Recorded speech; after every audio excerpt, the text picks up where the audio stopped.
All right, what's up guys? We are going to install this Holosun 407K onto this shadow system crp920p.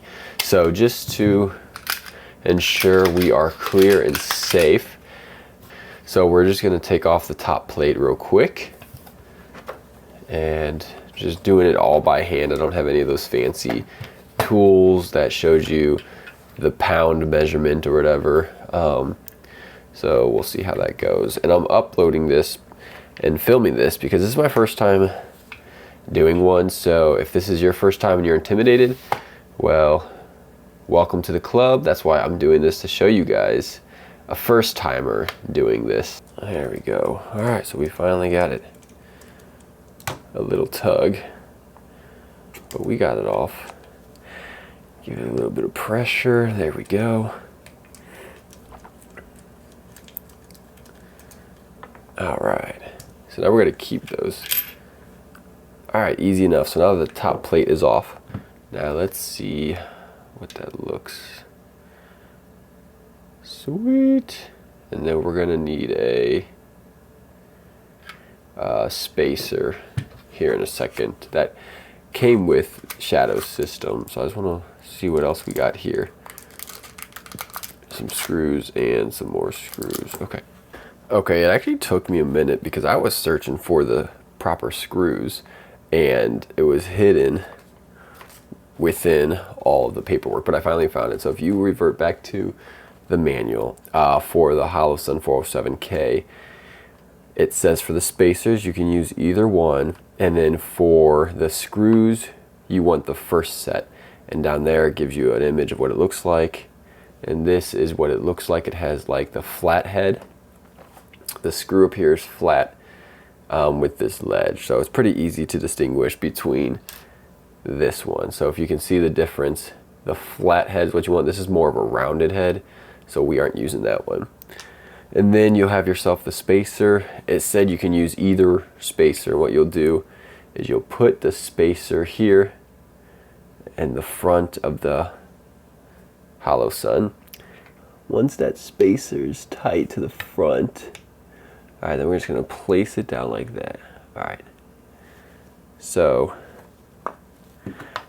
there we go. I'm gonna let that stand. So now we got to get the Loctite, which comes in your shadow systems. All right, now once you got Loctite, they say shake it for 30 seconds. I don't know if it actually works or matters, but we're gonna listen anyways. All right, that feels like it's about 30 seconds. So then they want you to break the tip off. I'm literally just giving you guys step by step because this is my first time as well. So I know when I look up videos, it's helpful with step by step instructions. So what I'm gonna do is put the Loctite and just do one, like a good solid drip down the whole side of it.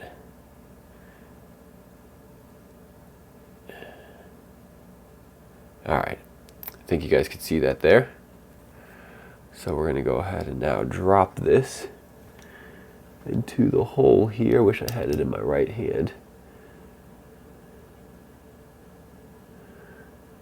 Easy enough. All right. See if we can start tightening this. And don't tighten it all the way.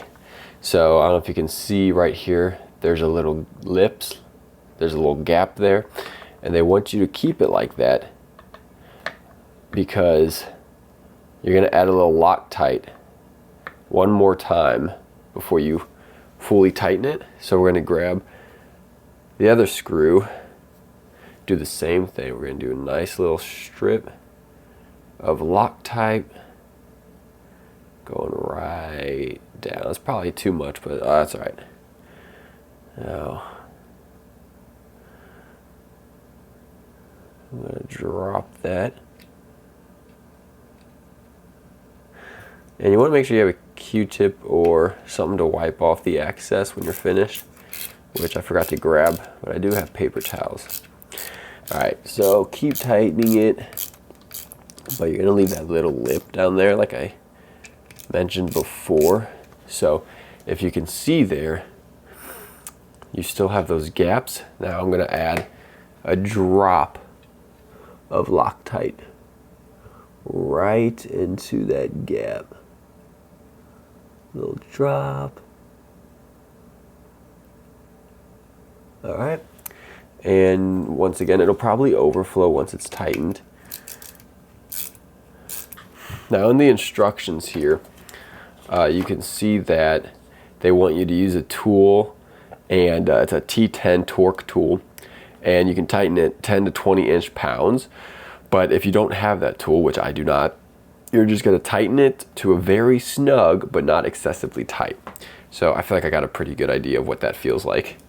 So I'm going really slow. Okay, this one could definitely use some more.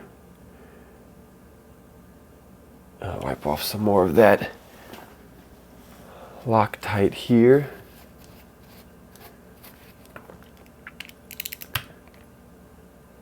I'm going really slow to kind of get a feel of it. There we go. I feel like those are good. There we go. Okay, so it looks like, yeah, there we go. Now we're talking.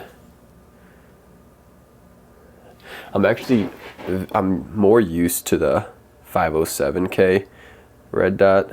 Watch me end up switching to that one day.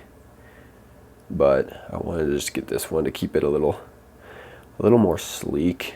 Honestly, I seen someone else have the 407K. I was like, oh, all right, I'll get that. It's cheaper anyway, so there's nothing wrong with it. But I do kind of like having that larger window, but I think I'll get used to this.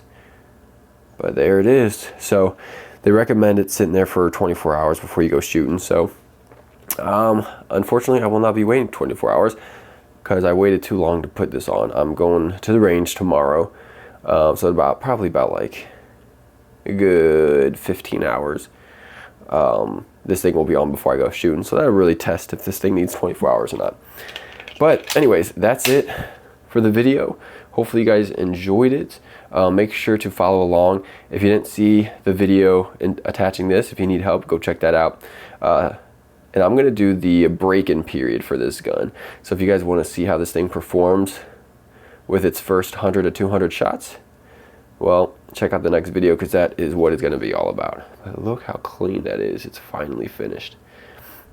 The look of that is just beautiful. All right, there it is. Thank you guys for watching. Hopefully this helped. Make sure to follow my Instagram if you want to see more content on there. And other than that, hit that subscribe button and that like button if this helped you out. I appreciate it. And I will see you guys in the next video.